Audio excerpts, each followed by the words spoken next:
Thank you, Mr. Yao. Dear media friends and citizens, I will now provide an overview of the main measures related to the Culture, Sports and Tourism Bureau in the budget. The tourism industry continued to recover in 2024 with a steady increase in visitor arrivals to Hong Kong. Last year, the central government launched multiple measures to benefit Hong Kong, including the resumption of multiple entry individual visit scheme for permanent residents of Shenzhen, and to expand such arrangement to non-residents holding Shenzhen resident permits. Benefiting from new measures and the increase in overseas travelers, the overall footfall in the local market has been robust since the end of last year. During the recent Christmas, New Year and Lunar New Year period, the industries such as retail and dining reported growth in business turnover. In 2025, we expect to welcome 49 million visitors to Hong Kong, an approximate 10% increase compared to 2024. Building on this positive momentum, we will continue to enhance the integrated development of culture, sports and tourism to attract more visitors to Hong Kong and stimulate the economy. Major sports and cultural events will come one after another. Tomorrow, that is the 1st of March, is the opening of the Kai Tak Sports Park. It is the Hong Kong's largest sports infrastructure ever. The opening ceremony tomorrow night will launch the beginning of Hong Kong Super March. Following the opening, several world-class annual sporting events will also be held in Hong Kong, including the World Snooker Grand Prix and also the Hong Kong Sevens making its debut at Kai Tak Sports Park, as well as the prestigious Live Golf coming back to Hong Kong, among others. In terms of cultural and artistic events, Art March, including the Hong Kong Arts Festival, which opened today, as well as the well-known Art Basel and Art Central, as well as the Entertainment Expo spanning March and April. As you are aware, many sports and cultural events have received government funding, such as the MMARC system, the Micro Arts and Cultural Events Fund, and the Film Development Fund. These events are very appealing to both local citizens and visitors, and we hope to strengthen these major events through funding, stimulating the development of leisure, entertainment and tourism industries, creating economic benefits for Hong Kong. Apart from that, the 15th National Games and the 12th National Games for Persons with Disability, that is NGD, and the National Special Olympic Games, that is NSOG, will be held in the Greater Bay Area in November and December this year. The government of Guangdong, Hong Kong and Macau are in full gear promoting the relevant preparation work. Approximately 2,500 athletes will participate in 8 competitive events and 1 mass event in Hong Kong, as well as the 4 competitive events and 1 mass event of the NGD. Around 3,000 government officials, technical officials, and media representatives will come to Hong Kong. We expect that events in Hong Kong will attract around over 100,000 spectators from Hong Kong, mainland, and other regions. We are determined to host these events well while leveraging this opportunity to drive consumption and economic development, aiming to realize the synergies of culture, sports, and tourism. We will adhere to the principles of simple, safe, and wonderful in organizing the National Games and NGD as well as NOSD. In the 2025-26 fiscal year, the Culture, Sports and Tourism Bureau's National Games Hong Kong Coordination Office will be allocated around 700 million Hong Kong dollars to cover necessary operational expenses and staffing needs. Moreover, the Bureau and other relevant bureaus and departments will make good use of internal resources and other existing funding to organize the National Games, NGD, and NSD effectively. We are actively developing sponsorship and licensed products in the accordance with the overall coordination mechanism for market development for the national games, aiming to secure more resources to support event organization in Hong Kong region. I will share forward details as this becomes available. At the moment, we are reviewing the mega event schedule for the second half of this year, allowing industry stakeholders such as those in the food and beverage and hospitality sectors can seize these opportunities and launch related products. Travelers from mainland and overseas can also understand in advance about these mega events, allowing them to plan their trips accordingly. At the same time, we will optimize allocation of resources to more precisely and strategically attract cultural and sporting events that generate significant economic benefits for Hong Kong. We will continue to invest in the development of the tourism industry based on the principle of utilizing when necessary, injecting momentum into tourism development. The Bureau will continue to support cultural and artistic events through different channels, increasing the effectiveness of these events to commercial sponsorship while providing venue and publicity support, further enhancing Hong Kong's status as a hub for mega events in the region. And the MMARC scheme is just one of them. In the 2025-26 fiscal year, the government will allocate 1,235 million Hong Kong dollars to the Hong Kong Tourism Board to implement measures related to the Hong Kong Tourism Development Blueprint 2.0, materializing the concept of tourism everywhere, fully promoting tourism development, enhancing overseas publicity, expanding into emerging markets such as the Middle East and ASEAN, and intensify efforts to attract MICE and cruise travelers to bring more high-value overnight visitors to Hong Kong. This year, the allocation to the Tourism Board appears to be less than previous years, but HKTB has reserves that it can utilize at this period of time. I also expect the board to use its resources more prudently, develop precise publicity strategies, and actively seek business support and sponsorship for the events it organizes. The Culture, Sports and Tourism Bureau, as the main responsible policy bureau, will guide the industry to effectively utilize various measures offered by the central government to benefit Hong Kong, flexibly using existing resources to better harness Hong Kong's advantages, and actively promote the integrated development of culture, sports and tourism in Hong Kong. I firmly believe that with the strong support of the central government and the joint efforts of the government and the industries, Hong Kong's cultural, sports and tourism industries will thrive. This concludes my introduction, and I will respond to your questions during the Q&A section. Thank you, Secretaries. The floor is now open. Please identify your media organization before you speak.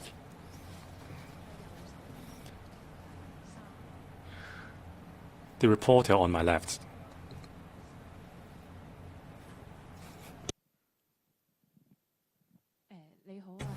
Good afternoon. I'm from Hong Kong 01. Ms. Rosanna Law, the Kai Tak Sports Park will be commissioned tomorrow.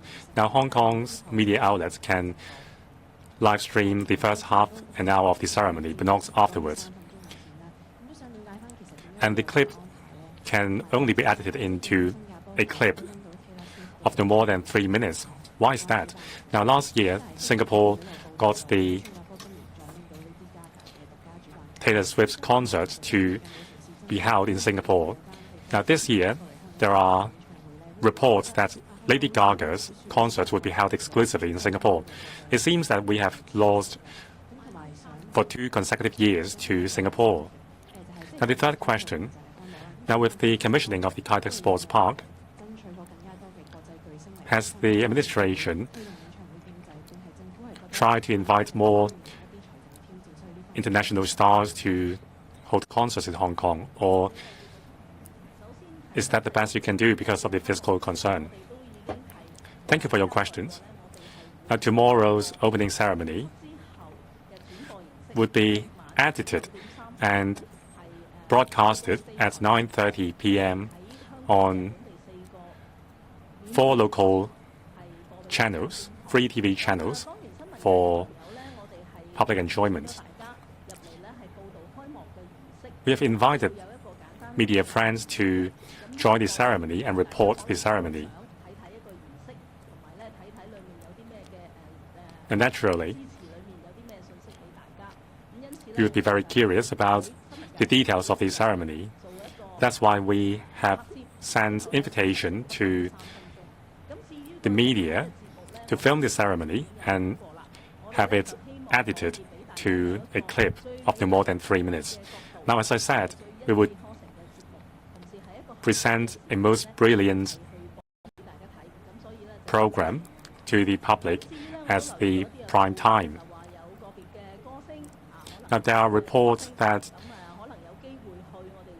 international singers may perform in a neighboring city. That's just a fact of life. There are several cities in Asia vying to have mega events taking place in our cities. That's the fact. After the completion of the Kai Tak Sports Park, there will be many mega events.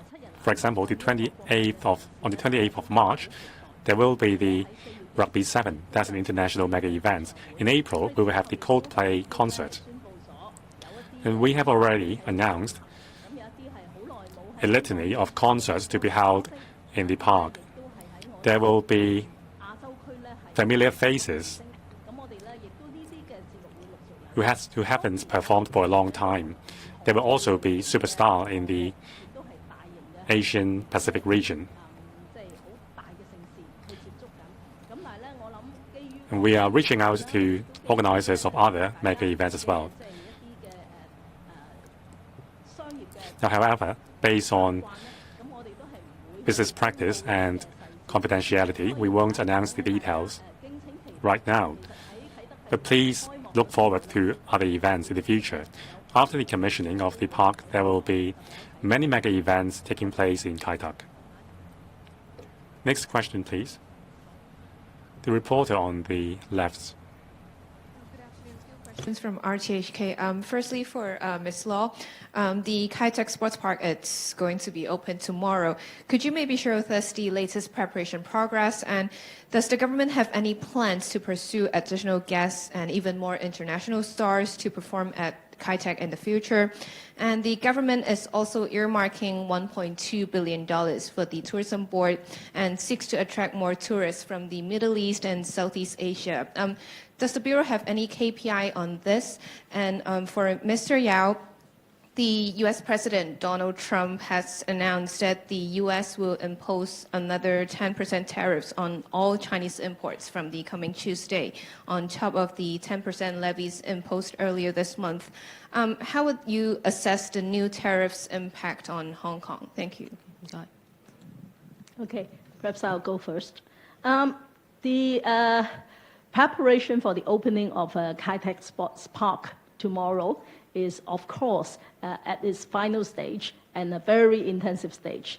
Of course, rehearsals are ongoing, and then we are making final preparations for all the logistic arrangements. We are also receiving those who have purchased the tickets to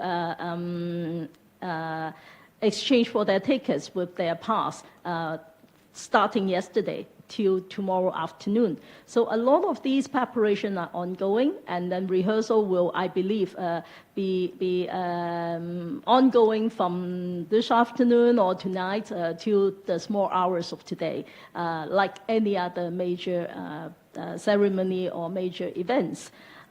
On stars to be or shows to be staged in Kai Tak in future, of course, we are doing all we can with the Kai Tak Sports Park, the Tourism Board, and other relevant bodies to try to attract and invite as many as possible international mega events to Hong Kong. It may or may not necessarily be just popular concerts. There can be other mega events as well. So we are doing a lot of work on that, and we will be sharing news with everybody whenever we have an outcome. First of all, in respect of Hong Kong TV's KPIs, of course, we have announced the estimated number of tourist arrival in the year 2025. We are expecting 49 million this year. And then each year, Hong Kong TV will be monitoring very closely and announcing the tourist spending and tourist duration of stay, both for overnight visitors and for same-day visitors. These will obviously be some of the KPIs that we will be looking for. Thank you. Yeah, for the second question regarding the U.S. government just announced imposition of tariff to product from China, another 10%. We have to understand better the details of this imposition, whether the Hong Kong productions and products are included or excluded. So we are making assessment of the situation for the time being and seeking clarification. And for the earlier imposition of tariff on Hong Kong products, we already announced on the 7th of February that we will file a complaint to WTO on this unreasonable imposition. And actually, the Hong Kong product trading with U.S., the volume is very minimal. It's accounting to only 0.1% of the total trading or total export from Hong Kong. So the impact is not very significant at this moment. 好，唔該晒。係下一條。Thank you very much. Next question, please. The reporter in blue. Good afternoon, Secretaries. I'm from Mingpao Daily. First of all, Mr. Algernon Yao, a question on tariff. Has the administration filed a complaint with the WTO despite you have made a decision? If not, why not? And when will you file the complaints with WTO? Now, the film censorship body has made a decision ban the showing of a film which has been shown last year. Now, an anime produced in China only took 1 day to pass censorship. Why is that? Now, Ms. Rosanna Law, it is said that a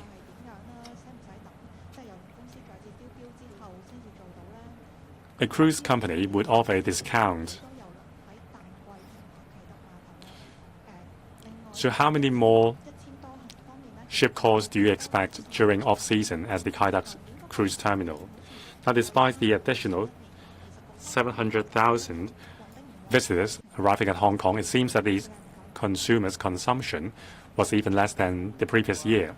So how do you assess your policy's efficacy?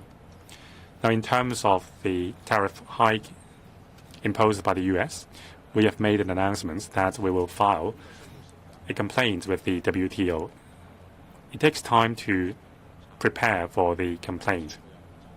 We are now studying the strategy and also assessing how or will Hong Kong be impacted by this round of tariff hike as well.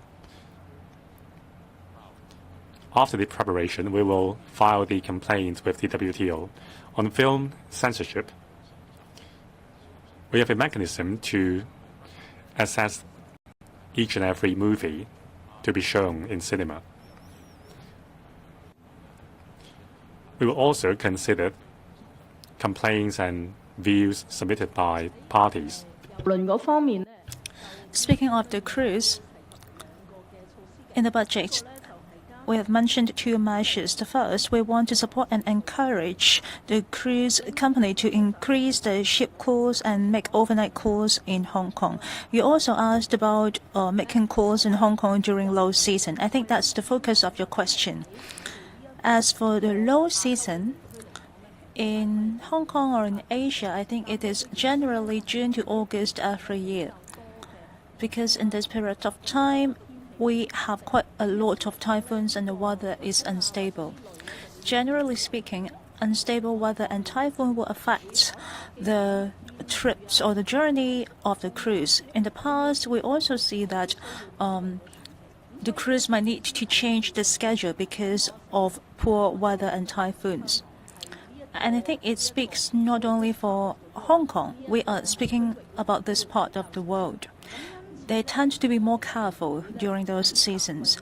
Therefore, at low season, we will give them some additional concession. In the period of June to August, if they make ship calls in Hong Kong, then the worthing fee and the passenger fees per head will be having a discount of around 35%. To the cruise company, I think it is very attractive. We hope to attract more cruise to Hong Kong, because on the other hand, during the summer vacation, many tourists want to travel to other countries. This is something that we have been doing, and we don't need to wait for the next tendering cycle. In the coming 3 years, we will continue with this measure. Thank you. Next question about a multiple entry. Well, as you can see, the multiple entry scheme has resumed and expanded. Since then, we have nearly 800,000 visitors who visited Hong Kong through this scheme in Hong Kong in the last couple of months. That is a very piece of encouraging news. As for the total amount of consumption, because there are multiple consumption channels, even e-commerce. Are we able to attract visitors to consume more in Hong Kong? I believe it relies on the measures that benefits Hong Kong. And we also provide a tax reduction for the high-end goods returning to mainland China from Hong Kong. We also need to think of some appealing products from Hong Kong that can attract tourists, and also restaurants or other spots with special features that are appealing to them. Since it is a multiple entry scheme, they might make a number of entries to Hong Kong. Therefore, the amount of consumption per head per trip might not be as high as before. We have to observe for a longer period of time. Okay, the next question, the reporter in pink. Hi, I'm from TMHK. I want to ask about the funds allocated to HKTB. As mentioned, in the new year, the allocation for HKTB is less than the previous year. In 24-25, there is a 1.52 billion Hong Kong dollars, which is 200 million difference from this year. Can you explain? Because on one hand, we want to implement the tourism development blueprint as well as the tourism everywhere measures. Then why are you allocation to HKT at the same time? And also about the airport departure fees, there is a increase in this charge, and it is now charging 200 per ticket. People said that it is actually a high proportion if people are traveling through a budget airline. Would it be possible that this scheme would affect people to transit in other cities? Would you discuss with the Transportation Department for a possibility of exemptions? About the allocation to HKTB, this year, we are allocating 1.25 billion Hong Kong dollars to HKTB. As mentioned at the beginning, it seems to be much less than the previous year. But we also noticed that HKTB has reserves. They have sufficient reserves to provide additional resources to the implementation of their own measures, apart from those provided by the government. They can continue the existing work and to do additional work. Since we are having quite a challenging fiscal position as the government, as part of the government branch, if HKTB has reserves at its disposal, I think it is time for them to make use of it to cover its expenses. I think it's reasonable, and HKTB also agrees. Second, we are aware that the business sector is very interested about the development of the tourism industry. Under the support of the measures that benefits Hong Kong from the central government, we know that there are a lot of tourists coming to Hong Kong. Therefore, commercial sponsorship has become a possibility. I hope that HKTB can roll out more programs, product or initiatives in order to secure even more commercial sponsorship so that we can join our efforts in doing this better. Speaking of the airport departure fees, as the reporter has mentioned, it might affect the budget airline. While for the other air tickets, it is just a small proportion of the air ticket, and it is also charging when they purchase the tickets. So it is not an additional amount of money that we charge our visitors when they come to Hong Kong, causing poor impression. This is not the case. We also take a reference to some neighboring airports. If we compare ourselves to neighboring airports that had similar scale and facilities, we can see that they are charging a similar level of charges. From that experience, the tourists will not opt out that city just because of that charge. I think it is important for us to make it worthwhile for people to come to Hong Kong. Thank you. Okay, the reporter on the right. Hi, from HKT. I have a follow-up question about our concert economy. Is there any policies or practical measures attracting international stars to Hong Kong, and what is the future direction in promoting concert economy? In this budget, there is quite a lot of mentioning about cultural and tourism sector, but not sports. However, in the last budget, there is mentioning of the new fencing facilities or swimming facilities. Are there any plans? As we shift our focus to tourism now, I also want to check about the gambling tax. Is there any possibility for us to charge the betting duty without encouraging people to gamble more? Speaking of the concert economy, I know sometimes we just focus on the financial sponsorship, while actually in our fund, we can make possible funding to them from the Mega Arts and Cultural Events Fund. And at the stadium, at Kai Tak Sports Park, we are able to sit 50,000 visitors, and we are able to provide more support to both local and overseas concert organizers. As for sports, the launch of the Kai Tak Sports Park offers 3 additional venues. It allows us to organize more sports mega events and competitions.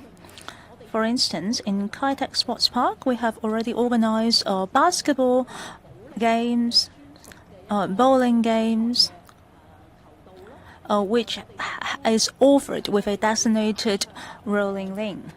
In the future, we are also organizing snooker competitions. Through the venues at Kai Tak Sports Park, we can offer them support with facilities that are modern. Well, you just talk about fencing. We also want to build fencing venues as soon as possible. From the resources of public works, we will try to speed up the implementation of these schemes. As for the betting duty, I think it needs to discuss among the bureaus that are involved. We truly support sports. Under the circumstances of Hong Kong, any betting income from Hong Kong Jockey Club will be used to support sports events as well as social welfare. These are an important composition. Thank you, Secretary. Any other questions? The reporter at the front. Everyone, this is from SCMP. So regarding the media restrictions for Kai Tak opening, we would like to continue to ask, so with such limited content, how can Hong Kong or us, the media, tell a better story to the world on this mega infrastructure? Are you worried that we may report any potential blunders at that time, if any? The second question is, what are the basis of your estimates for tourist arrivals this year So as we know, the expected growth this year is not very high, maybe around 10% only. So is the government not very optimistic or even pessimistic about the tourism outlook this year? So the third question is for mainland visitors coming to Hong Kong, what trends and travel patterns to expect this year in terms of spending patterns and arrival numbers? So could you repeat your last question, please? So for mainland visitors coming to Hong Kong, what trends and travel patterns do you expect this year in terms of spending patterns and arrival numbers? Thank you. Thank you. On live broadcast, I think I've talked about it before. It is not a question of technical issues. It is not a question of avoidance of any possible hiccups. It is purely a decision that we would like to, with an edited, properly edited version, give the best possible view, angles, and contents to all who are viewing. And then the important thing is we attach a lot of importance to the opening ceremony. That's why we arrange for joint broadcasts by all our free-to-air channels. And then at an appropriate time of 9:30, where everybody would be at a more leisure and relaxing hour to view the performance. Secondly, in terms of the estimate for tourist arrival, I think 45 million this year or in 2024 is already a good outcome. But of course, we have capacity to receive more.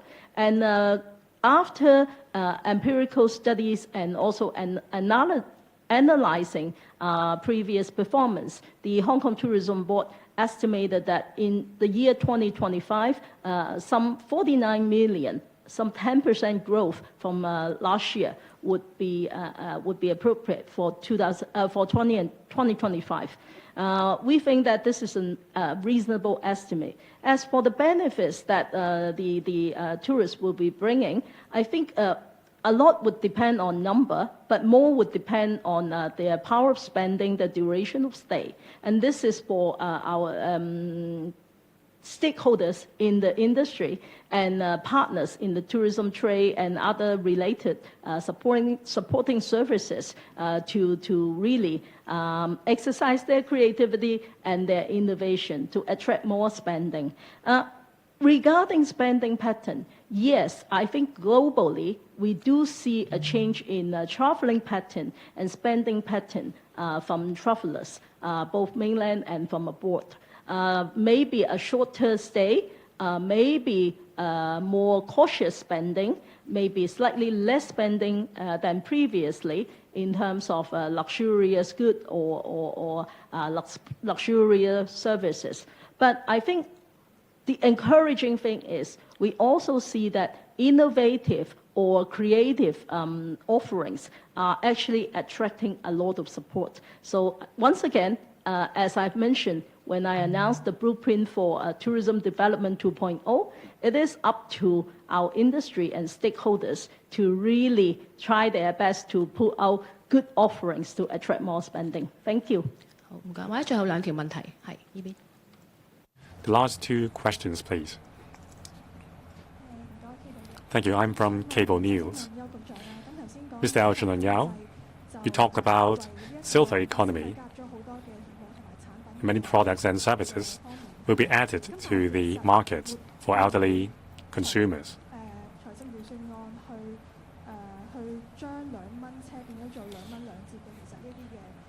Now, will that contradict the $2 travel scheme announced in the budget? On the one hand, you want to promote silver economy. On the other hand, the $2 20% discount scheme is launched. Now, the amount is not huge, but the impact may be large. So how do you strike a balance between boosting the silver economy and reducing benefits, on encouraging the silver population to spend money, besides offering more products and services? A more important foundation is whether they have the consumption power. The Secretary said that 10,000 overseas companies have established a foothold in Hong Kong, and that was a record high. Now, where are they from? And how large are these companies? What are their businesses? Last question. Now, many of my colleagues have asked Ms. Rosanna Law on the arrangements for the opening ceremony in Kai Tak Sports Park. Would you please be brief with your questions? My apologies. Now, why limit the length of the clip to 3 minutes? Why don't you just give a free rein to the TV stations or the media channels? Thank you. Thank you for your questions. Now, on silver economy, according to the government statistics, by 2034, 35% of our population would be 65 years old or older. That would be some 2.6 million people. Now, boosting silver economy is a different concept from the adjustments to the $2 scheme. Now, the silver consumption group can be categorized into grassroots and high-end spenders. Now, our strategies include boosting silver economy, quality assurance, financial security, and productivity. Now, for these 5 areas, there is a working group led by the Deputy Chief Secretary for Administration. The working group will submit a report to the Chief Executive on its recommendations. So we need to look at the two separately. Many retirees are big spenders, and they have great consumption power. How can we encourage them to spend? So we can't mix up the two measures. Now, with the report available in the middle of this year, we will have a better idea on what measures we will take and what products should be launched to help boost the consumption by the silver group, and thus helping our economy.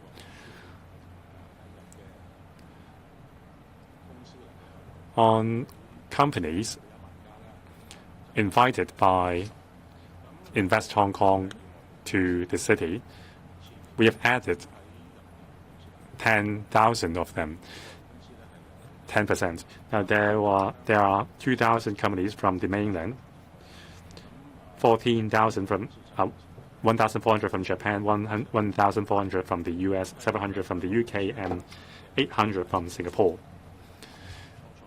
They engage in all sorts of businesses, including startups, R&T, financial services, and so on. The economic benefits they bring to each industry and the number of employees they hire would be different. We have the figures, but I don't have it right now. I can give you the data later. If I remember correctly, the amount of investment should be some $60 billion. I would like to clarify about the Kai Tak Sports Park ceremony. We welcome all of you to go inside for shooting, but there is a host rule because the organizer has put in place some rules. So that is a cap of the shooting hours as well as the edited version of the clip. What we surely welcome all of you to edit as you please. You can choose to select what you want to edit into your final clip. So you can be free to choose the clips that you want to include it. Actually, there will always be some ground rules or house rules for the covering of any major event. It is to give everybody convenience and to what to expect. Therefore, I think what we're doing this time is actually similar to other major events. Well, but sometimes people will arrange for pools and the organizer may offer video clips. However, after discussion, we decided to allow you all to come in to do the shooting, but there will be a limitations on the edited version of. Any further questions? One last question. I am from the University of Hong Kong. I have a question for Ms. Rosanna Law. In recent years, the government has focused on some top-level sports events, and we also see the launch of Kai-Tak Sports Park. And the development of top-tier sports events is focusing on the teenagers as well as the students. If we are only focusing on building major venues without some local venues or facilities for training, would it be a waste? Can you repeat where you're from? I am a student reporter from University of Hong Kong. In the building of sports venue, this is something that we want to put our effort into. We want to provide some more to-the-point support to our athletes, including to the positioning of our sporting venue as well as the priority of its usage, so that those who require specialized trainings, like the sports team or athletes, will be able to secure some better time slots. This is something that I really wish to accomplish. After Kai-Tak Sports Park, we have 3 additional venues for mega events, games, even for inter-school games. With Kai-Tak Sports Park, we are able to further evaluate the existing sports venue in Hong Kong so that we can better allocate them, allowing sports lovers and athletes to be benefited. Thank you very much. This is the end of the press conference. Thank you.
支1 2 3 4 3。第二支 testing 1 2 3 4 1 2 3 4 1 2 3。第三支係3 4。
分㗎啦。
己睇唔到嘅，佢自己睇唔到。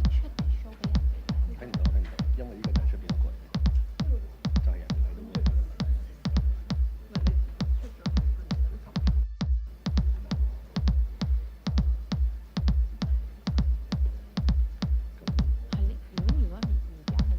咁嘅狀態咧，咁會睇到。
testing。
歡迎各位出席今日財。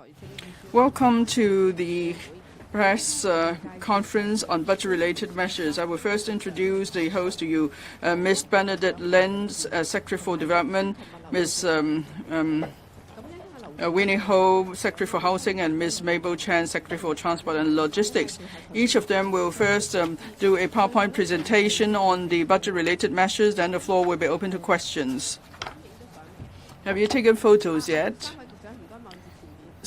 The three officials, please look towards the photographers and cameramen.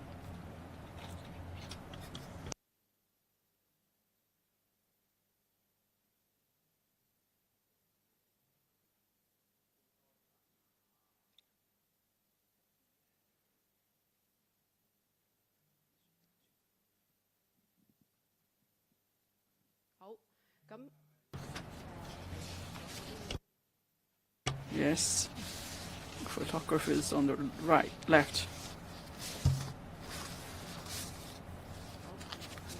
Thank you.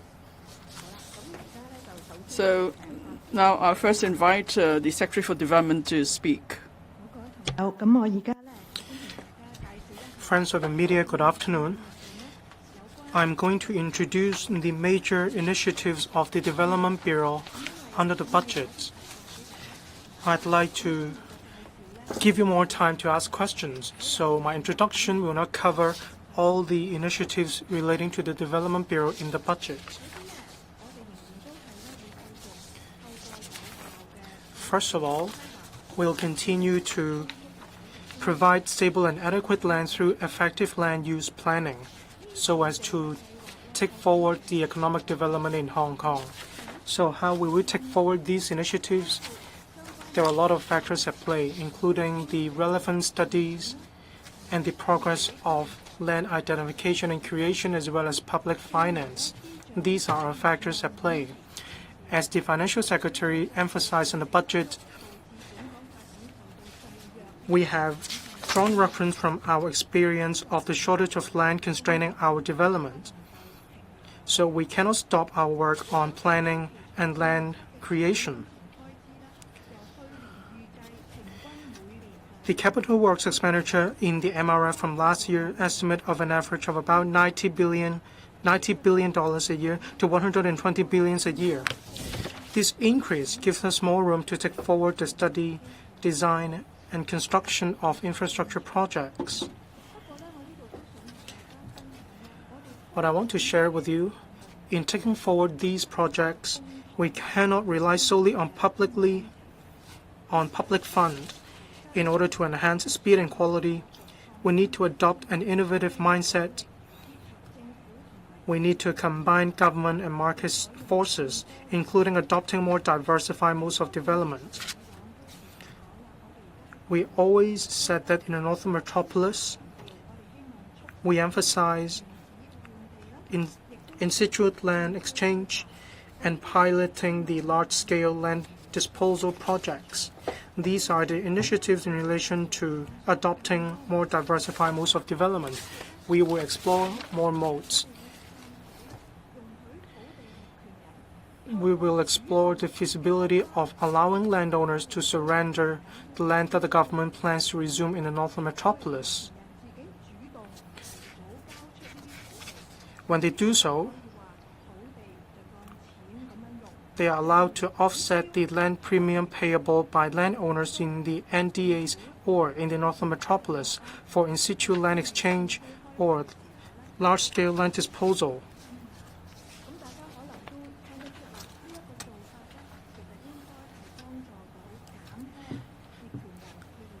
So as you may know, this practice will help to improve the developer's cash flow. And this will also help the government with the same. So we want to implement this arrangement within this year.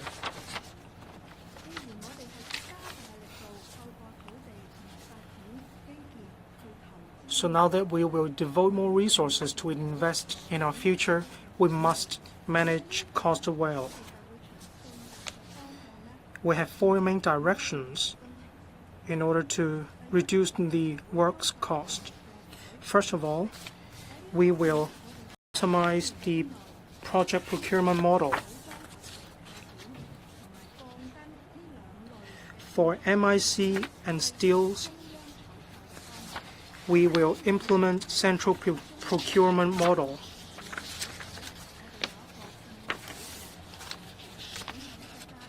We hope to obtain a price with better cost effectiveness, and we also aim to reduce risk premium. And we will also appoint the Building Technology Research Institute, which was established in August, to certify our standards. Then we will have access to more high-quality and cost-effective construction materials for use in Hong Kong. And to promote the use of advanced technologies, including the use of AI, to help us control the cost. We also need to make good use of robots to enhance productivity of construction works, and we will pilot these initiatives in works projects. Afterwards, we may implement these arrangements in the private sector. The fourth direction is to streamline the approval procedures. At this stage, we focus on the approval procedures in the construction stage. In the middle of this year, we will launch more measures. Apart from cost control, we need to continue to train talents for the construction industry. So as announced in the budget, the government and the Construction Industry Council will set aside a total of $95 million to fund employees already in the construction industry. Training subsidies will be provided. They can take part-time programs to enhance their level of professionalism.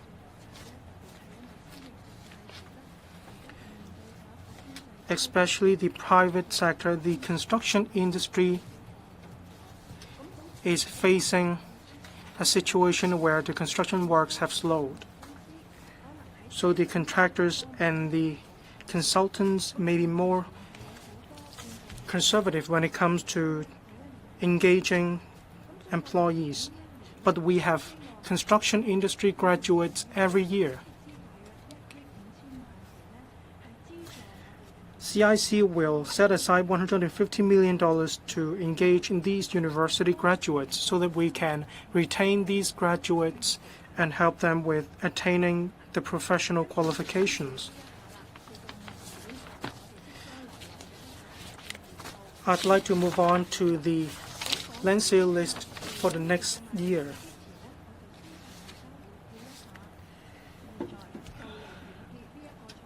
And I'd like to, first of all, review the overall land supply in the financial year 2024 to 25. On private land, as you can see on the screen, including all these sources, we can provide a total of 8,340 units. About 68% of a total of 13,200 units of our land, of our housing supply goal. That is slightly higher than our projections. This is lower than our annual standard, but I always emphasize this is a foreseeable and reasonable plan. Last year, there were uncertainties in the external environment, and there is also a slower interest rate cut cycle or pace. Developers are still quite conservative. Therefore, even though we have land, we still need to we still need to be pragmatic and cautious in selling land.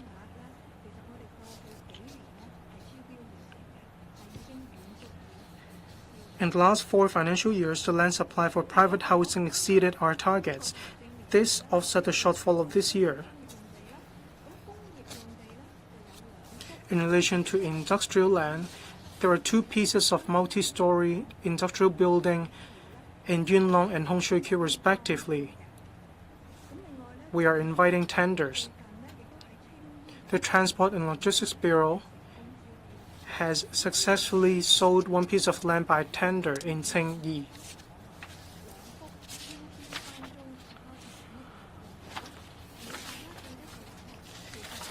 If you remember, these 2 pieces of land have 2 policy goals. 1, to increase the floor area for logistics and car manufacturing. Some floor areas have to be given to the government for brownfield operations.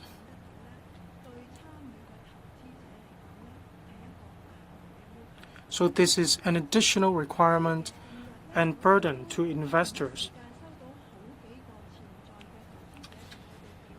We have received from a few potential investors the feedback on logistics site development.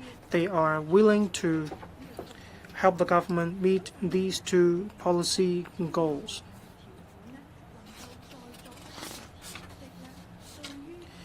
If there could be adjustments to some tender terms, their investment returns will be more reasonable. Their comments are very constructive. So for floor area that the government would like to offer at a lower rent, how can we achieve better coordination without affecting our policy goal? We are considering making fine adjustments, and we will also adjust the closing date for receipt of tenders. We will extend it by 2 to 3 months. For concrete arrangements, we will announce them in early March, so investors will know the adjustments that we are going to make. The government said that we need to leverage market forces. There are changes in the market, so we will keep our mind open and listen to the feedback from market investors.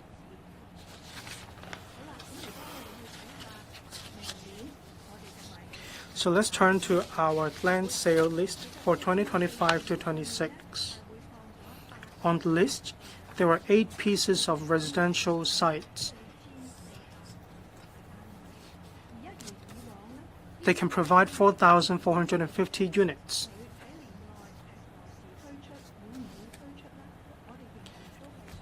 As to whether they will and when they will be launched, we still need to have regard to the circumstances. We have plans to make good use of these 8 sites to have them ready for sale. But on the time of sale, we will make announcements on a quarterly basis. The FS said that we won't put commercial sites out to sale. So in the land sale list next year, we won't cover commercial sites for sale. In our Northern Metropolis, there are 3 large-scale land disposals that we are conducting studies on, and we will start the tendering exercise for these 3 sites. There are industrial sites for these 3 sites.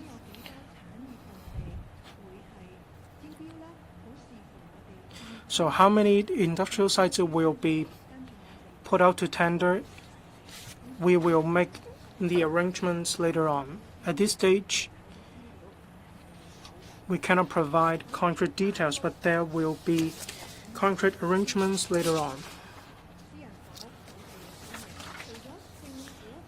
On private housing supply, apart from the 8 sites in the land sale list, we also include other land supply sources.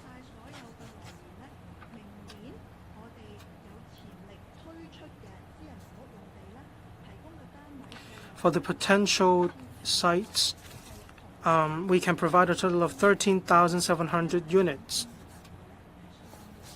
which is similar to our annual target of 13,200 units. So let's focus on the 8 residential sites on the land sale list. You can see 3 sites with asterisks. They are rolled over from the land sale list this year, and 5 are new sites. All of them provide less than 1,000 units. For the 5 new sites, they are in urban area, say in Ngau Tau Kok, Tuen Mun, Tsuen Wan, Jordan Valley, and so on.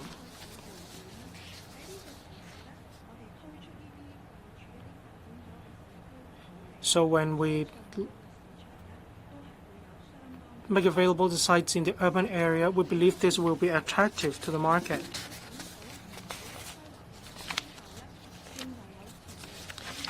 And we believe these sites have potential for rezoning.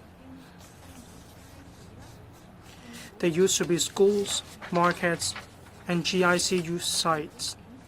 The government reviewed these uses and considered these uses are no longer needed.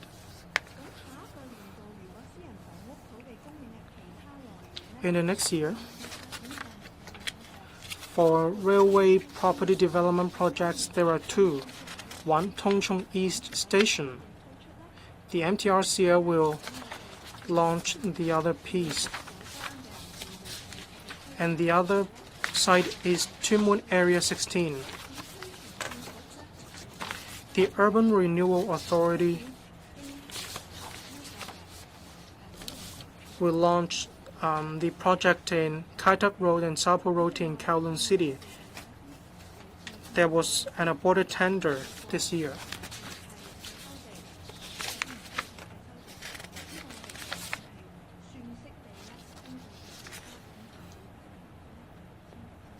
And we estimate a total of 6,000 units will be provided through these sites.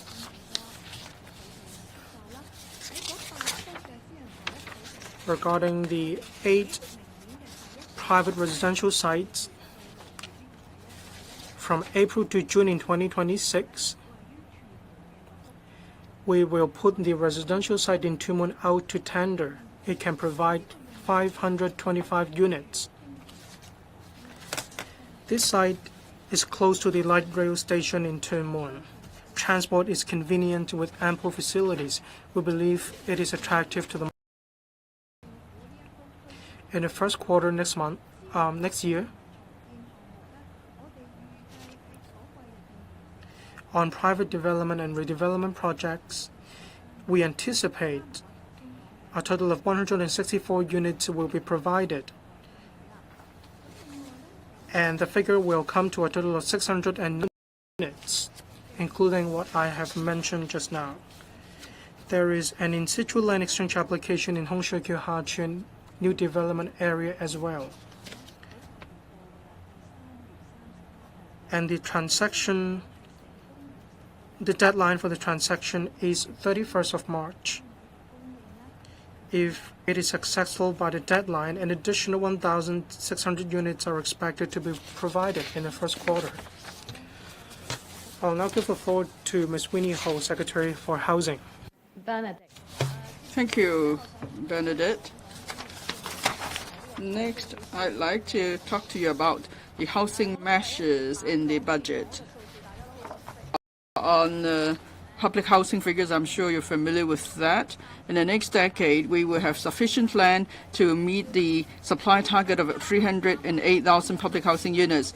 And we also have 30,000 public housing units. So that means we will have 190,000 units in the coming 5 years. That's an 80% higher than the target of the same 5-year period since this term of government took office. Now, smart estate management. We have chosen 10 public rental housing estates pilot sites. So we adopt various technologies, for example, Internet of Things, sensors, robots, and centralized estate management platform. So we could put all data on the same platform, and then there could be on-the-spot analysis. So we have more information to go by in enhancing management. And then we also make use of low-altitude economic development.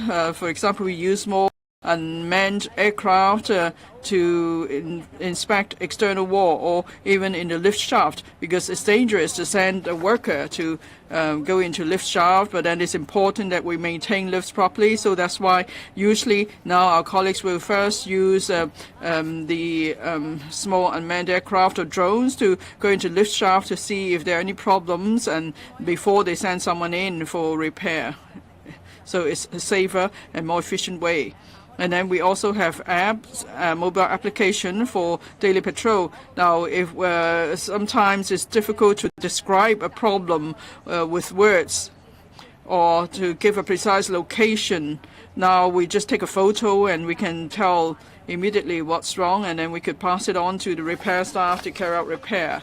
And then we also use robots to help frontline staff. For example, cleaning robots, security robots. They are now tried out in some public housing estates.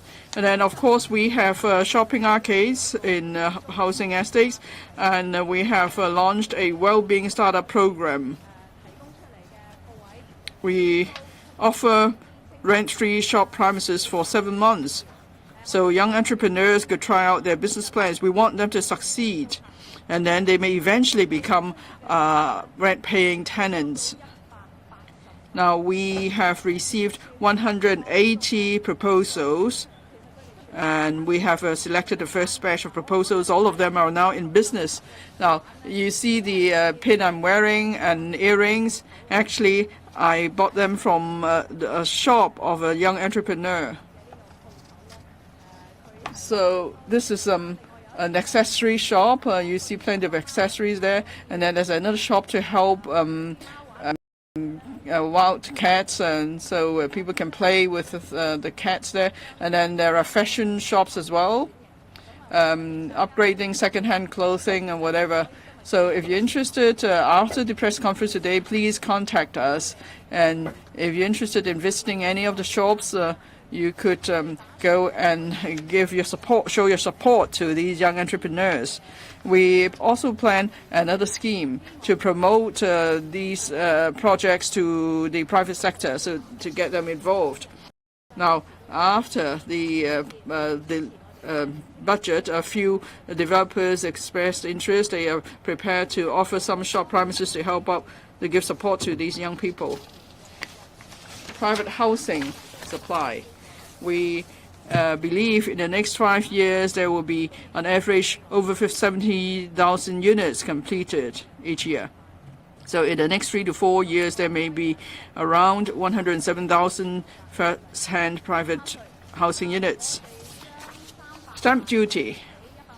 Now, currently the stamp duty is $100 for a property valued at or below $3 million, but the threshold is raised to $4 million. In other words, a buyer of a flat costing $4 million will be able to save some $4,000 or so in stamp duty. And because these cheaper properties usually are small units, and they are units popular among first-time home buyers, such as young people, households, and so on. So we want to help this group to lessen the burden when they buy a property. So I'll stop here and I'll hand over to the Secretary for Transport and Logistics. Friends of the public, media, of the members of the media and the public, good afternoon. I would like to brief you on the measures in the budget in relation to transport and logistics. Hong Kong is an international aviation hub. The Hong Kong International Airport is a signature brand of Hong Kong. In January, we recorded over 33,000 flight movements, and over 193,000 passengers traveling through the airport a single day. So both figures are new high after the pandemic. Over the past 12 months, the airport's passenger traffic soared by 30% to 54.2 million, while the number of aircraft movements jumped by 27.6% to nearly 370,000. On cargo throughput, that increased by 12% to 4.95 million tons. These are strong performances of the airport. And then we also officially opened the free runway system that will help to boost the capacity of the airport. So the strong performance and the free runway system will further strengthen Hong Kong's position as an international aviation hub. To continue to enhance our competitiveness, the Airport Authority announced in January this year the development outline plan for to extend the airport city. The authority will make use of the airport island and its adjacent land and sea area to develop a new highlight project encompassing high-end commercial, art, tourism, and leisure activities. On cooperation with the Greater Bay Area, the Airport Authority and the Zhuhai Transportation Holdings Group signed the agreement of shares acquisition of the Zhuhai Airport at the end of last year. This provides a reinforced foundation for passenger and cargo connectivity between the two airports. In addition, the Airport Authority will continue to take forward the sea-air intermodal cargo transshipment mode under the cooperation of Hong Kong and Dongguan. The first phase of the Hong Kong International Airport Dongguan Air Cargo Center is expected to be completed within this year. That's the first phase, and the preliminary study for the second phase will start soon. A C919 aeroplane, which is independently developed by China, will help its entry into the international market. The Hong Kong International Aviation Academy will expand its training programs to cover areas related to the C919 aircraft, including training for pilots and aircraft maintenance engineers. Under the coordination of the Invest Hong Kong, the Airport Authority has signed a memorandum of understanding with a leading overseas aviation services company to explore the provision of professional services such as aircraft dismantling, parts recycling, and manpower training in Hong Kong. We hope to deepen cooperation with the company so we could promote Hong Kong to become the first aircraft parts processing and trading center in Asia. This will further make Hong Kong a more diversified international aviation hub. To support carbon, we want to go green in aviation, so we will proactively promote the use of sustainable aviation fuel SAF at the Hong Kong International Airport. We hope to announce the SAF consumption target as soon as possible within this year. So the international airport and users can then develop with this target in mind. Winnie, Secretary for Housing, just mentioned low altitude economy. If I may report that we set up the working group on developing low-altitude economy last year. It's now considering applications for the first batch of regulatory sandbox pilot projects. We hope to announce the results soon. And on the regulatory regime, we're now reviewing the civil aviation legislation and so that we could further support the long-term development of the low-altitude economy.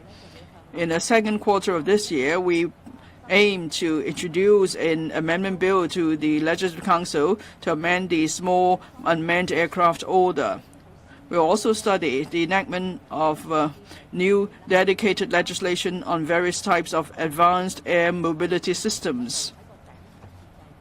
So in terms of the regulatory regime and the top-down design, hopefully then Hong Kong will be able to gain a leading position in this respect. Logistics. Now, we are a leading international aviation maritime center. There are over 1,200 port and maritime-related companies in Hong Kong and providing high-value-added maritime services. In the 3 years from 2019 to 2022, the economic contribution of high value-added maritime services such as including professional services such as shipbroking, financing and leasing, maritime insurance, maritime legal and arbitration services have increased by nearly 40%. We will continue to seek innovation and changes to enhance the industry both in terms of quality and quantity.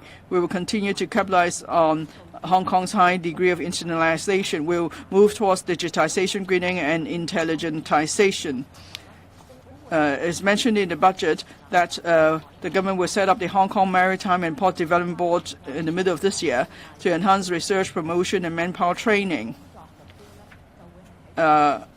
We aim to complete the relevant work within this year. In the past few years, the government has introduced a series of tax measures to benefit the development of the shipping industry. In the light of changes in international tax rules, we are enhancing these measures. For example, we provide tax deduction for vessel acquisition expenses to charterers of vessels under operating leases. We also want to promote the development of the maritime services industry. That's why we propose to offer half-tax concessions to eligible commodity traders. We aim to introduce a bill into the Legislative Council in the first half of next year. On developing a smart port, the government will earmark $215 million for the development of a port community system to enhance information sharing among stakeholders in the maritime, port, and logistics industries. We could also make possible information exchange with neighboring ports. We will soon be seeking funding from the Legislative Council this year. The government has all along been committed to identifying and making available suitable logistics sites. This is to honor our pledge in the action plan on modern logistics development. Now, we've made available the first logistics site adjacent to the Kwai Ching container terminal. The site was just sold on Tuesday by tender. The Secretary for Development also mentioned that just now. And then we have started a study on the development mode of the logistics sites in the Hong Shui Kiu Ha Chun new development area. We plan to go to the Legislative Council next week to present the study. The government will provide tax exemption for green methanol used for bunkering. This is to help Hong Kong to become a green marine fuel bunkering center. We have just completed the first ship-to-ship liquefied natural gas bunkering in Hong Kong waters just off Cheung Chau in the middle of this month. I'm sure more good news will follow.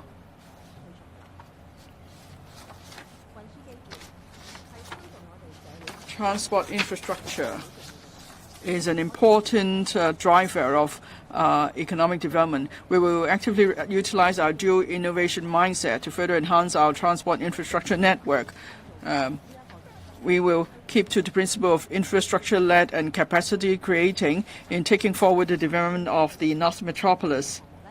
The construction of the Gutong station of the Northern Link Phase 1 project has started and is expected to be completed in 2027. Advanced works for the second phase of the Northern Line, that's the main line, have also commenced. The target completion date is 2034. We plan to commence within this year a number of investigation studies, including the Northern Metropolis Highway, the Hong Kong-Shenzhen Western Rail Link Hong Shui Kiu to Shanghai, and also there will be the detailed planning and design of the Northern Link Spur line. The government invited expression of interest for the free, smart and green mass transit systems last year. We strive to invite tenders for the Kai-Tak project this year. And then next year, we will invite tender for the East Kowloon and the Hung Shui Kiu Ha-Chun and Yuen Long South NDA projects.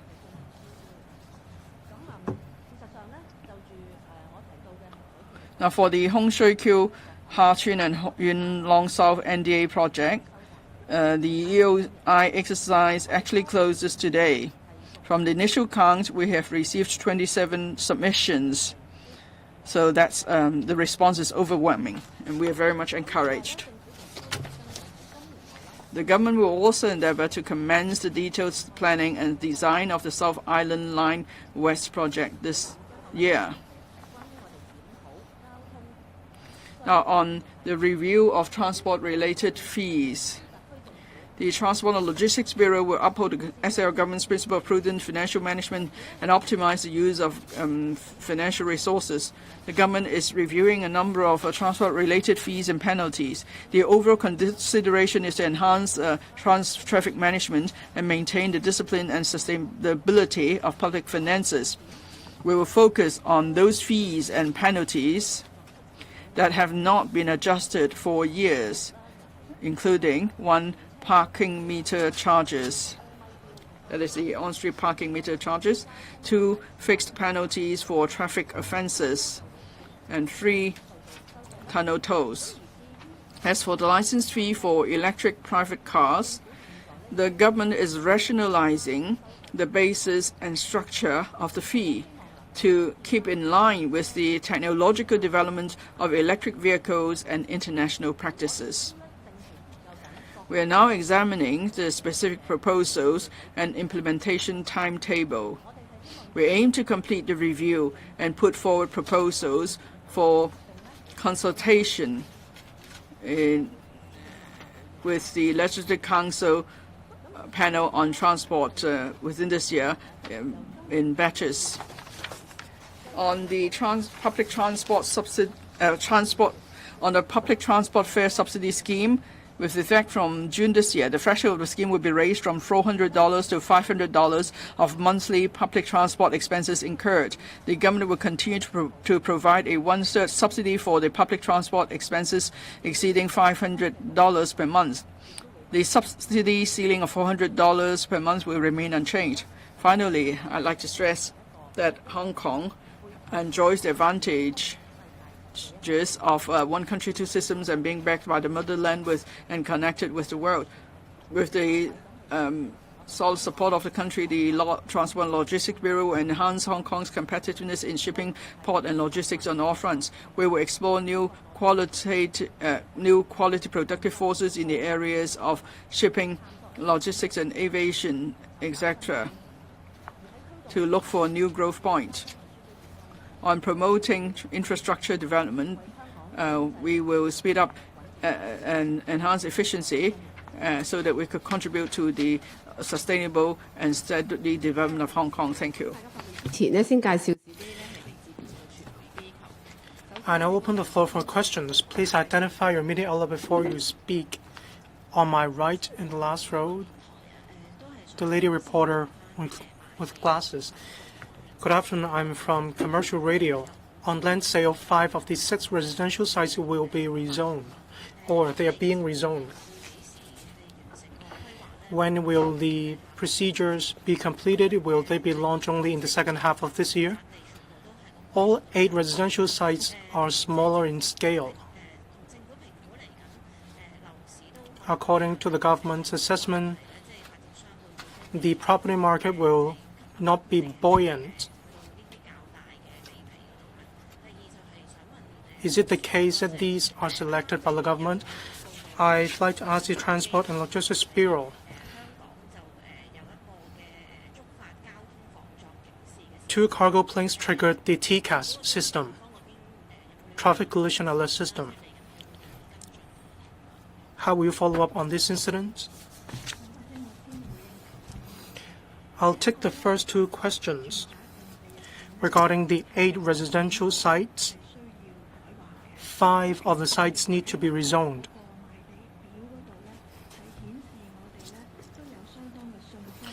When we put them on the land sale list, it means that we are relatively confident. we have this target when we put them on the land sale list. Let me give you an example. In the first quarter, for the site on Hoju Road, Tuen Mun, the rezoning procedures are underway. So in March, there will be a discussion in the Town Planning Board. We are confident that in the first quarter, that is between April and June, it could be put out for tender. Just now I said all these sites provide less than 1,000 units. Some only provide 100 odd units. That's exactly because we need to have regard to the actual circumstances. It depends on the interest of developers as well as their capacity.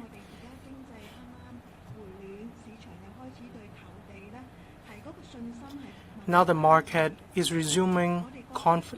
is restoring confidence in bidding for sites. Some of these sites are in developed urban areas, and this will help boost the sentiment in the market. Well, regarding the second question, 2 cargo planes had an incident. The Bureau attaches a lot of importance to civil aviation safety.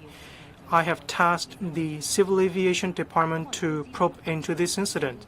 As I understand, the CAD has made a declaration. I request that the CAD submit a report as soon as possible. The report has to cover all the details such as the procedures, manpower, and so on in relation to the incident, so that we can prevent similar incidents from happening again. We also aim to strive for improvements. The reporter in black. I'm from ET. 6 residential sites haven't been launched. 3 were rolled over from last year. So why these 3 sites? Why were they rolled over? The FS said that he won't consider land sale by application. So what do you think about this? Do you think installments should be allowed? Regarding the 3 large-scale land disposals in Northern Metropolis, do you have any details? Do you have their size? Well, I will take the last question first regarding the 3 large-scale land disposal in the Northern Metropolis. In Fanlang North, Hongshui Q, and Santin Technopop, respectively. We are receiving expression of interest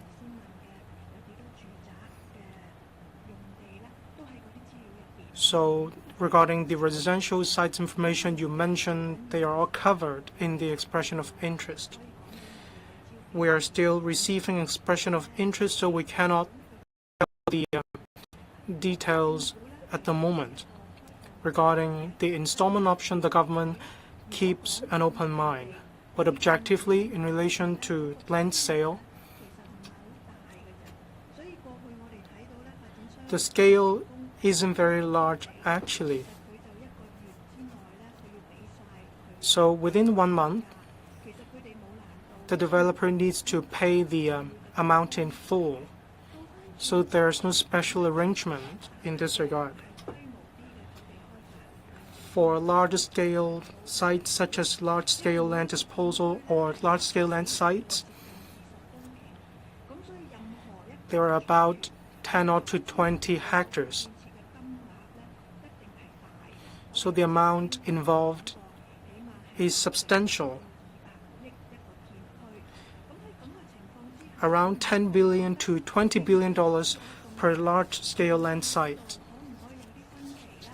So is it possible to allow installment for land premiums? In our expression of interest, we asked this question as well, so we keep our mind open.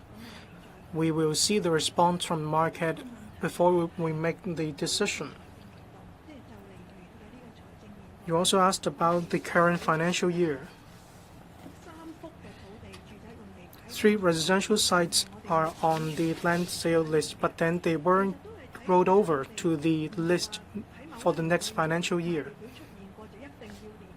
It is not the case that all the sites have to be rolled over to the next year.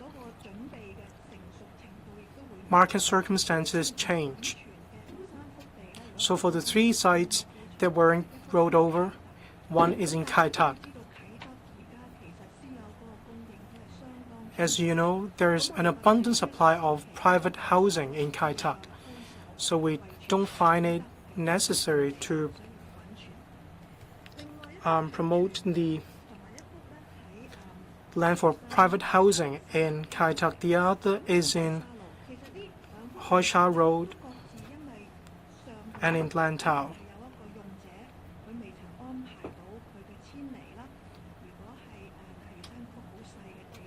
For the small piece of land on Lantau Island, there are funeral facilities. Well, I mean, there are burial facilities that haven't been removed yet.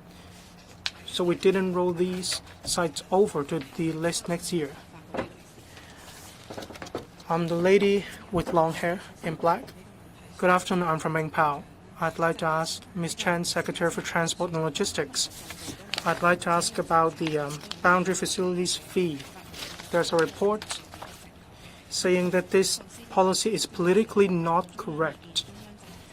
Have you asked the central authorities?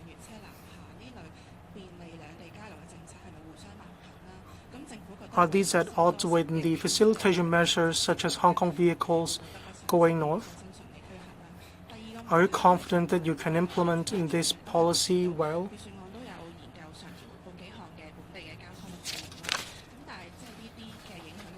There are policies to adjust the fees upward in relation to transport. They target vehicle owners, say the middle class in Hong Kong. Now the government encourages going out to spend. Are you afraid that this will form a vicious cycle when you fail to encourage members of the public to go out?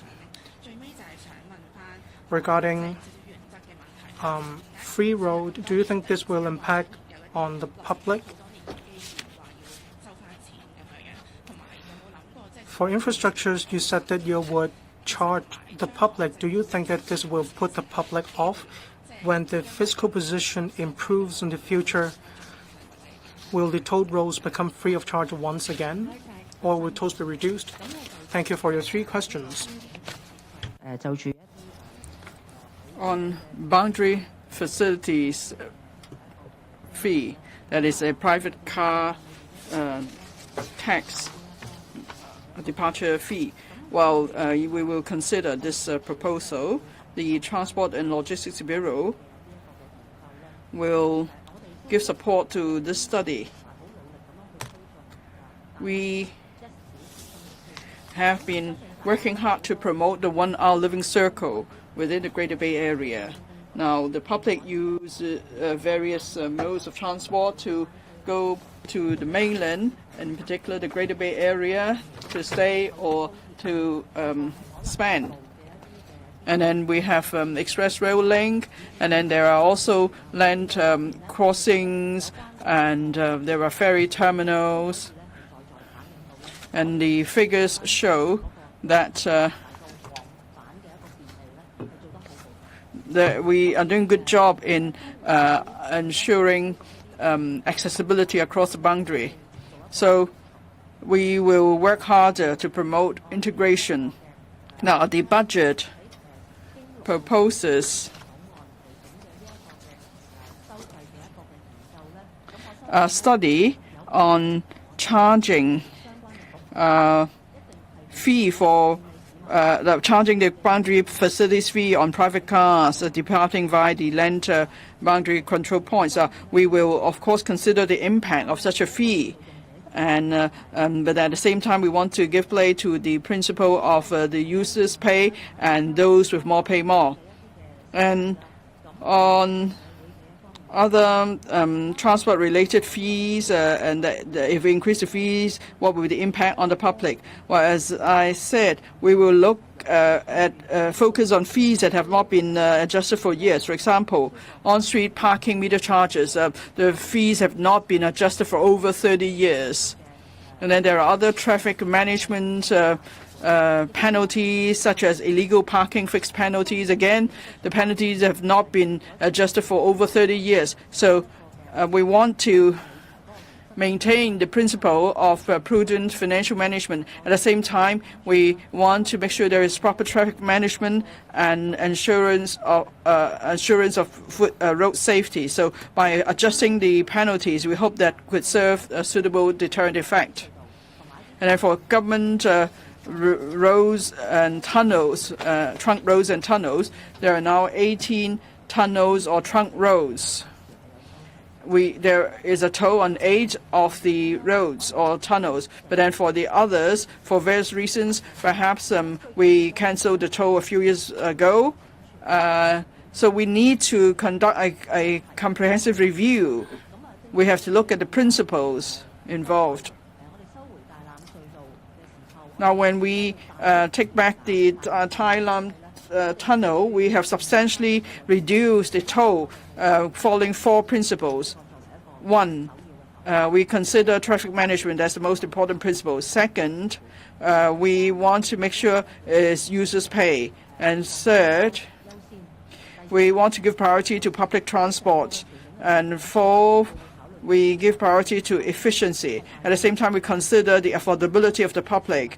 In particular, for the public that take public transport mainly, we look at the impact on them. So we will do a comprehensive study and on all fronts.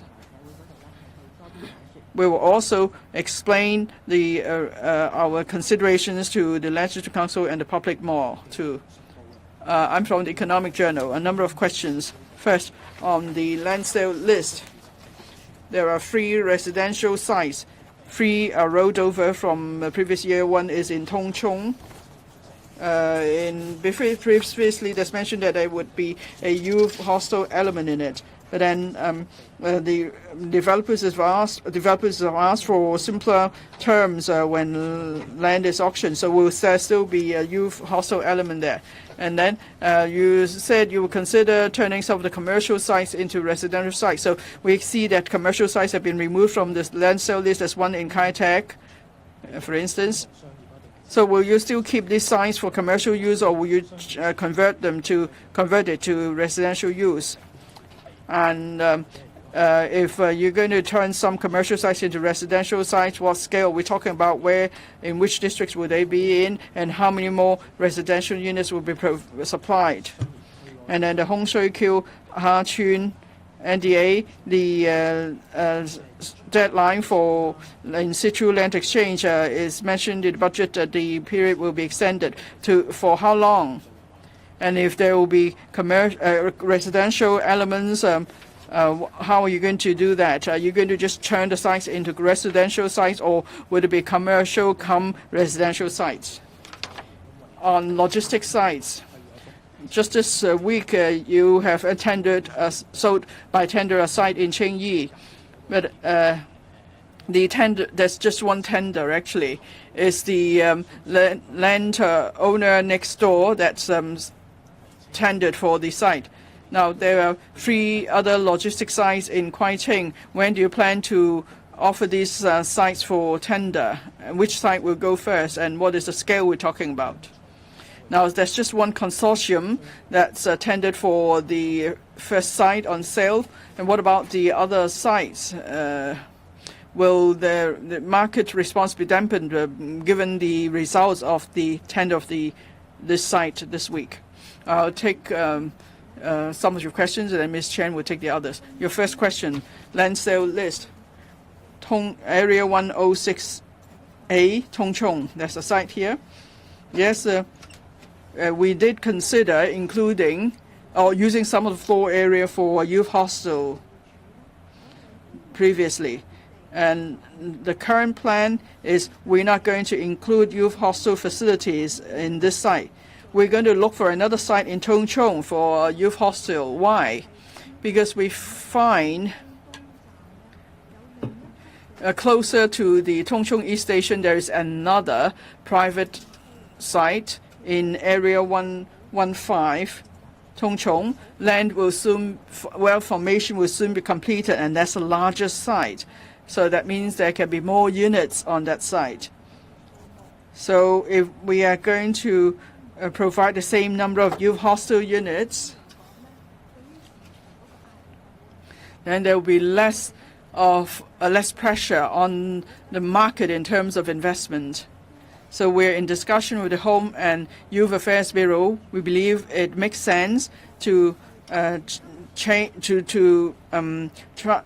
the youth hostel facilities to Area 115. So for Area 106A Tung Chung, it will simply be residential use. We believe the site will be more appealing given the current market condition. Your second question. In the budget, the Financial Secretary said that we would review some of the commercial sites available. Well, I explained to you what sort of commercial sites we will review. Now, in the next few years, there are sites where land formation will be completed. We could have offered them for commercial use in the next few years. So we'll focus on such sites. And these sites mostly are exactly in Hong Shui Kiu, Hachun, Tung Chung, Siu Lik Yun, and Shek Bun. There are also some sites in Kowloon East.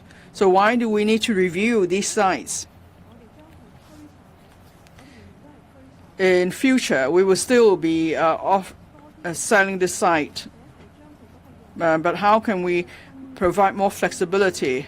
How can we make sure the use of these sites is more in line with the market demand? Then these sites will become more appealing to developers because they meet market needs. And so we will review these sites based on a number of considerations. Firstly, now we may consider totally converting a commercial site into a residential site. That's one possibility. Another possibility is that we will still retain some commercial elements or office elements and retail elements. At the same time, we would include some residential use. So in other words, it will become a commercial cum residential site. And the third possibility is we'll keep it as a commercial site. But then it will be similar to what we've done with certain commercial sites in Hong Shui Kiu.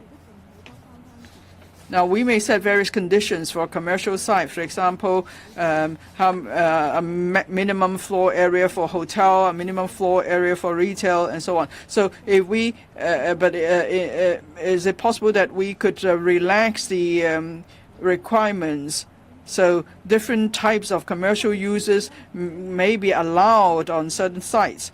So again, we will look at the commercial sites that we've planned for the next few years. And so this is the scope of our review. And then the various possible options are those that I've just mentioned in our review. Now, I mentioned Kowloon East. Kowloon East is a huge area. There's the second CBD, Kai Tak, that is.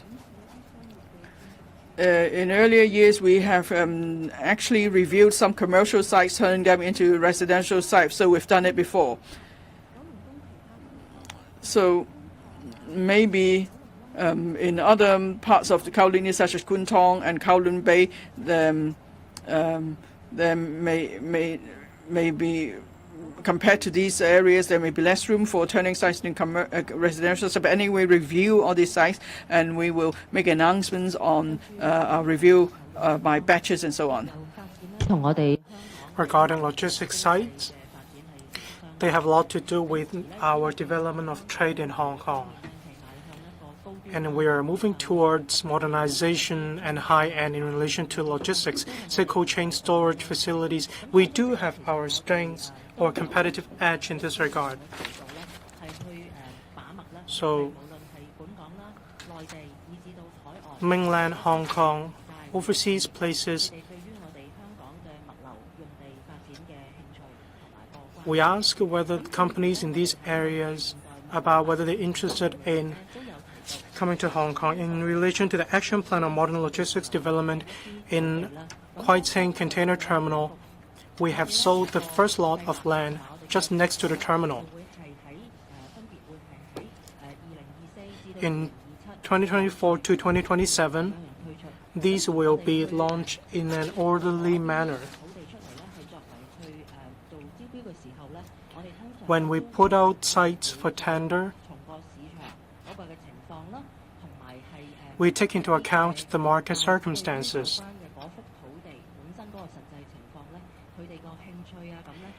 We also see whether investors are interested in these sites or not, therefore make an assessment, and then we choose the best time to launch these sites in order to cater for the needs of the trade. You can see that the government has resolved and does have plan. Well, I missed your third question regarding Hongshui-Q Ha-Chun. There are a few commercial sites for in-situ land exchange. The closing date is end March. There are a total of 5 commercial sites. Just now I said that we would review these 5 sites. So the completion date will be delayed. They will be extended as we have a schedule or we have a timeline. If it is not successful, the government will intervene and resume land. We will review these 5 sites and will decide on the extension of the date. We allowed these 5 commercial sites, some 20% of the area can be turned into residential use. So our direction is to see whether we can further increase this percentage. Let's not forget, Hongshui-Q Ha-Chun is an NDA. Its positioning is advanced professional services area. And it has a railway station. It is a core business area. So we will finish our review as soon as possible. Next question. The lady in beige jacket. Good afternoon. I'm from TVB.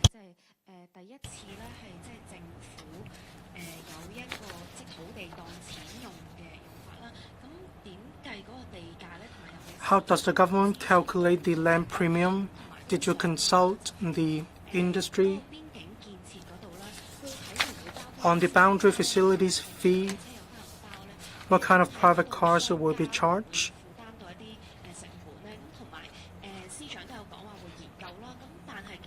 Will the NPC delegates be covered as well? What about the timeline? I'd like to ask about the air passenger departure tax as well. The FS said we should minimize impact. Will it be aborted in the end? I'd like to ask about the 2 freighters. Yesterday, what arrangements will be put in place to prevent such a situation from happening again? For your first question, in the coming few years in the northern metropolis, when we need to acquire land from a certain landowner, when the landowner said that they are willing to surrender that land to the government and offset the land premium payable by the landowner for, say, large-scale land disposal or in-situ land exchange. Just now you asked whether we conducted any consultation sessions. For the 3 large-scale land sites, we are conducting a study. And we ask exactly this question. Do you think this measure of the government will help you to incentivize you to take part in the large-scale land disposal project? When we have meetings with real estate developers, they are actually supportive of this measure. This measure helps not only developers but also help the government in relation to cash flow.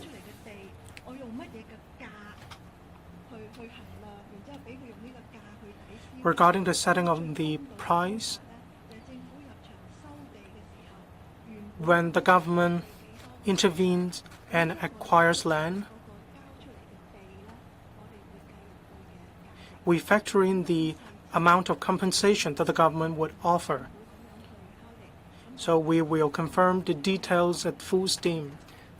These are basically our general framework. Thank you. In the budget this year, for private cars departing via land BCPs, a boundary facilities fee may be charged. For other vehicles departing via land BCPs,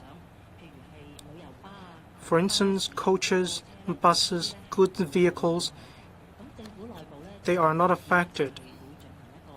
The government is conducting internal study on this.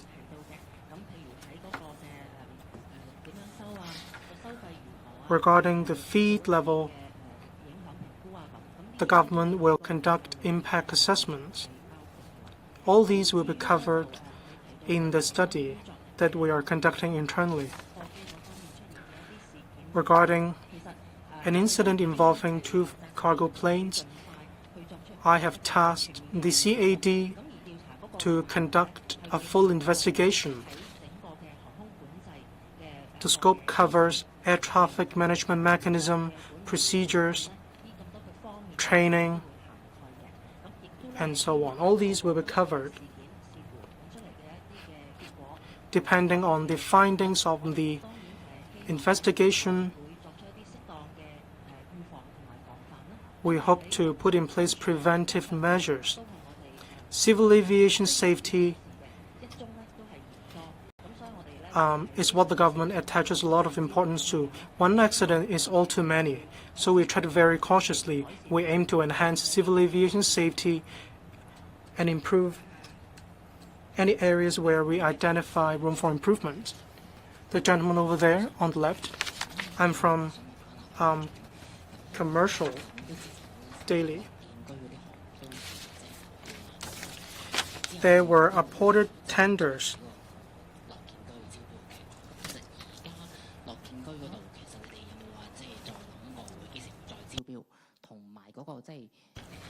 When will tenders be made again?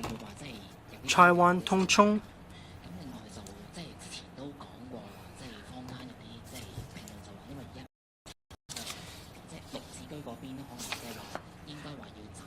Well, green farm subsidized home ownership scheme units shouldn't be sold now, given the market situation. So how will you balance the supply and demand in the market?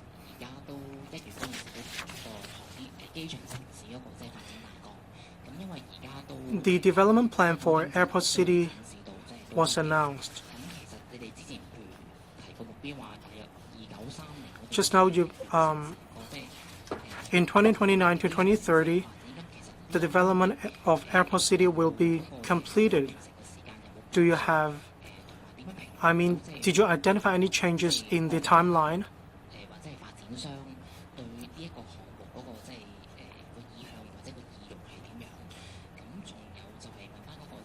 How do you assess the incentive of the investors regarding SAF, sustainable aviation fuel? Starting from next year, Singapore will levy SAF. Do you have any preliminary thoughts about levying SAF? Airlines did say that they are expecting subsidies provided by the government. Do you have any response to the industry? Thank you.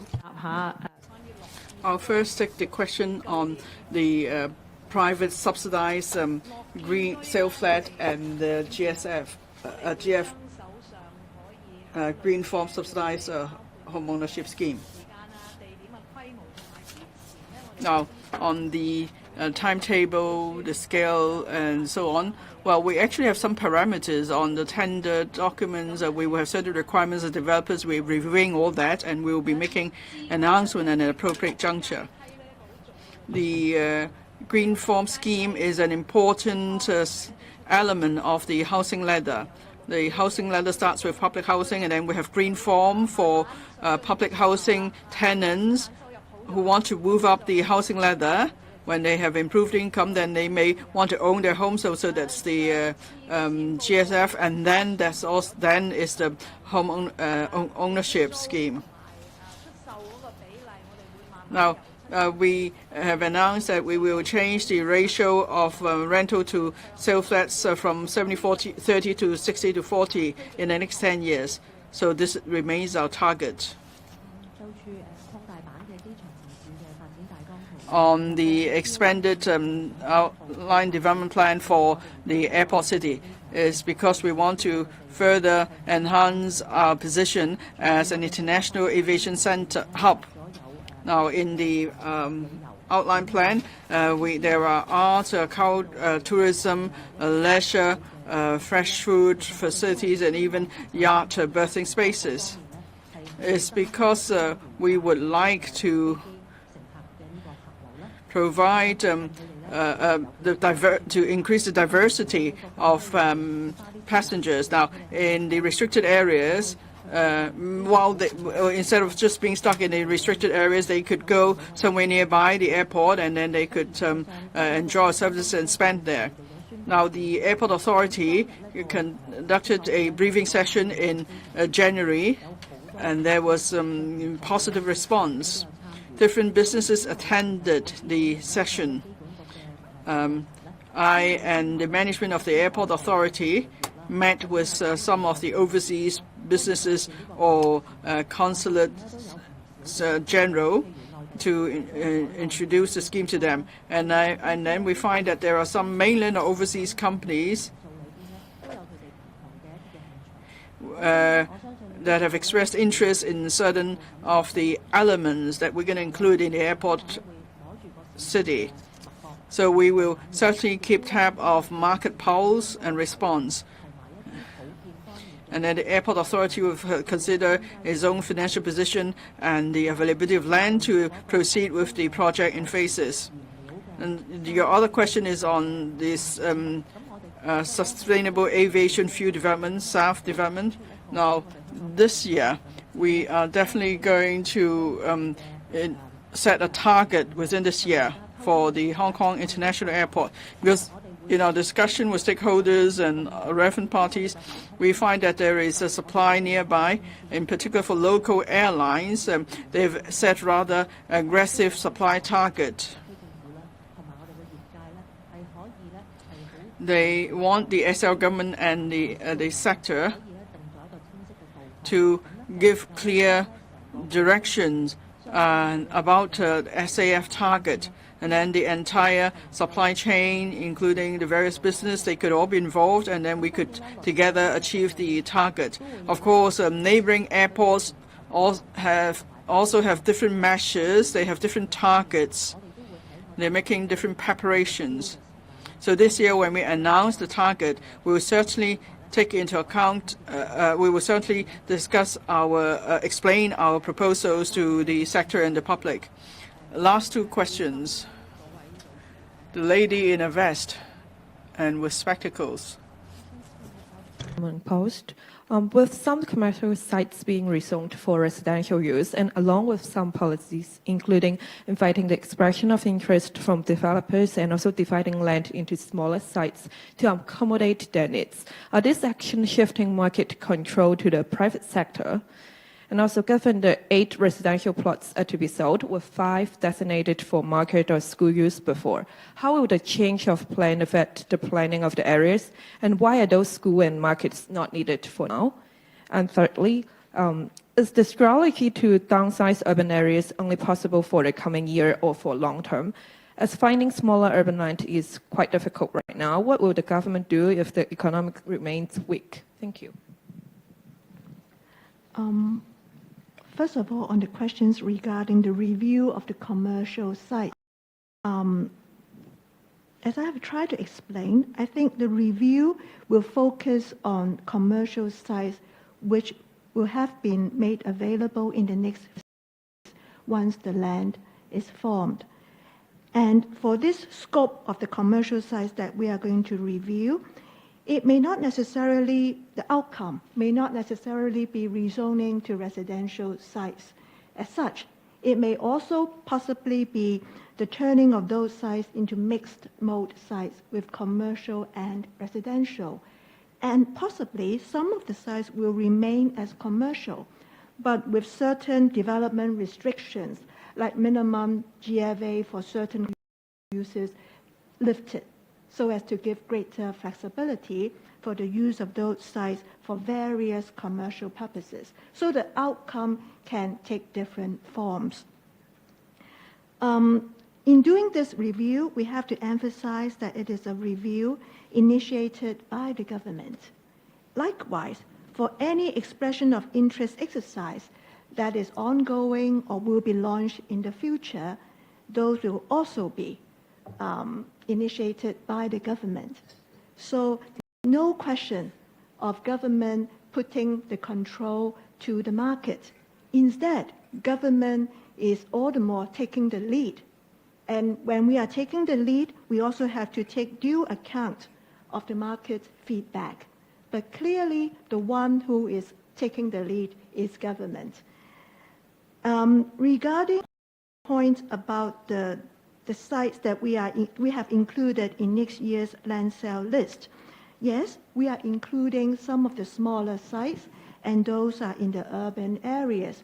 You asked why is it that the schools or the markets are no longer necessary. Basically, I think this is the result of development and population change over the years. Some of the government sites that have been developed in the past are not put to gainful use. Perhaps they have a lower development density. And after review, we think that those sites can be put to better use. And also some of the sites were previously occupied by schools, but those schools were no longer operating, just with vacant school premises on them. So these are the sites that we have to review. And this kind of review is ongoing, because as time goes by, there will be more of such older GIC sites being released for other purposes. So given that it is ongoing task, I would not rule out the possibility of more of such sites being rezoned for residential or commercial uses in future years. 好，最後一條，呢位白色口罩呢個女士。Well, the last question, the lady with the mask. Good afternoon. I'm from Macau. I'd like to ask Ms. Bernadette Lin, Secretary for Development. For the land sale list, there are only 4,000 pieces of land left. In the past few financial years, the focus was on private redevelopment projects. Over 50. Is it the case that it is actually difficult for the government to identify land to be put to a residential use? This year, 2 pieces of land were awarded previously, including one on Chapel Road. So when you put them to tender again, will you change or amend the tender clauses? For 2 pieces of land with awarded tenders previously, one with Bangkok Road, the other Chapel Road, it was under the URA, Urban Renewal Authority. Will the clauses be changed? Well, I think it will be decided by the Board of Directors of the URA. After all, it is a residential site. Otherwise, I wouldn't be showing it to you today regarding Bangkok Road site.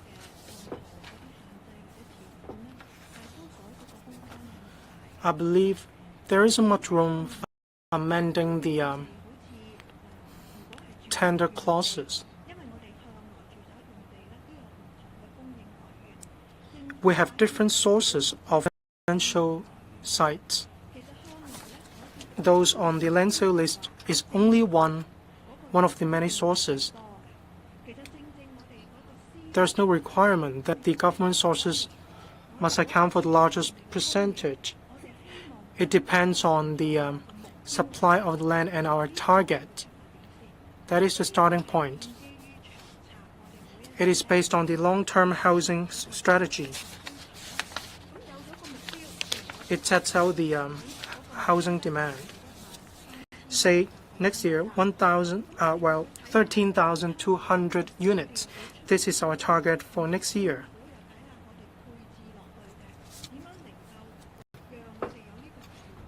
So we'll see how many the government will be able to offer.